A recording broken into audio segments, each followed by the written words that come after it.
Alors, voici une vidéo aujourd'hui pour vous expliquer, pour aborder le sujet des fêtes. Puisque quand on est colopathe, la vision des fêtes n'est pas forcément toute rose. Hein, ça dépend de votre tempérament, ça dépend aussi de l'intensité, des types de symptômes et de la fréquence de vos symptômes. Alors, il y a une première manière d'aborder les fêtes, c'est tout simplement de relativiser. Et certains d'entre vous vont dire « Oh, et puis zut, pour une fois, je me fais plaisir, quitte à avoir quelques symptômes, ce sont les fêtes après tout. » Et puis, on peut se dire aussi « Bah tiens, tout le monde a connu dans sa vie des symptômes digestifs, donc si vous passez les fêtes avec des gens qui vous aiment, ils vont certainement comprendre si vous avez des symptômes. » Donc dans ces cas-là, pour ce type de colopathe, je n'ai pas de conseils à vous donner, tout simplement d'en profiter. Faites-vous plaisir et je vous souhaite de passer d'excellentes fêtes.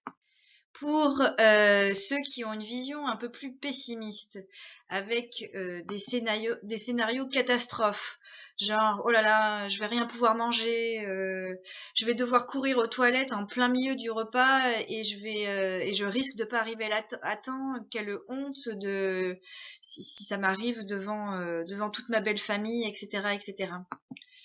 Donc pour cela, pour ces personnes-là, personne ne peut prévenir à l'avance ce qui va se passer, et y penser, ça ne changera rien en fait. Mais vous pouvez tout à fait vous organiser pour faire en sorte de pouvoir quand même manger de bons petits plats lors des fêtes, et tout en limitant le risque d'avoir des symptômes digestifs. Donc je vous donnerai quelques astuces après, à la fin du diaporama. Et puis, il y a aussi ceux qui sont terriblement inquiets, qui se posent des milliers de questions. Mais comment je vais faire? Comment je vais expliquer à ma belle-mère ce que je peux manger ou ce que je peux pas manger?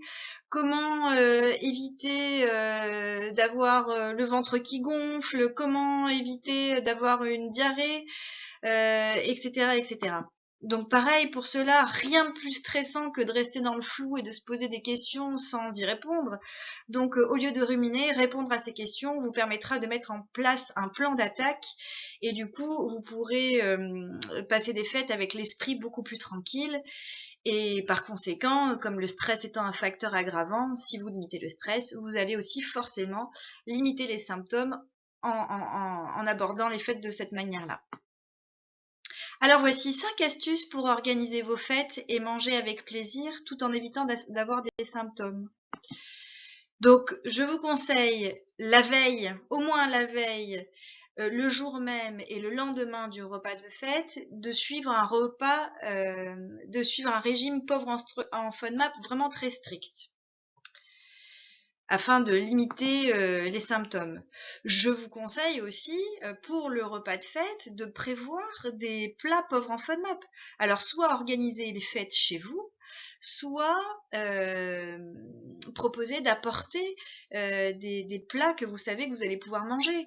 Il y a pas mal de possibilités dans les fêtes. Alors, soit vous faites des plats spécifiques pauvres en FODMAP en adaptant les recettes, ou sinon, sachez que tout ce qui est plateau de fruits de mer, foie gras par exemple, plateau de fromage, ce sont des choses qui sont naturellement pauvres en FODMAP. Buvez de l'alcool avec modération, puisque l'alcool est vraiment un facteur aggravant. Et certains alcools sont d'ailleurs riches en FODMAP. Tout ce qui est éviter le sauterne, préférez plutôt des vins blancs secs par exemple, éviter le rhum, mais rien ne vous empêche de boire une petite coupe quand même de champagne lors des fêtes, sans forcément avoir de symptômes derrière. Emportez également une trousse de secours, surtout si vous partez plusieurs jours. Emportez avec vous des médicaments qui vous ont été prescrits par votre médecin, que ce soit des antispasmodiques, des antidiarrhéiques ou des laxatifs par exemple. Comme ça, vous partirez aussi l'esprit plus léger et puis vous aurez de quoi vous soulager si malheureusement vous avez des symptômes. Et dernier conseil, respirez. Le stress est un facteur aggravant. La respiration est connue pour pour se calmer, respirer, essayer de profiter de vos fêtes avec votre famille ou entre amis. Voilà, si vous voulez d'autres conseils ou d'autres idées de menus ou de recettes, j'ai sorti récemment un e-book Manger à l'extérieur où dedans vous trouverez plein de réponses à vos questions ou plein d'astuces pour préparer vos repas. Merci beaucoup, je vous souhaite de passer d'excellentes fêtes et je vous dis à très bientôt. Au revoir.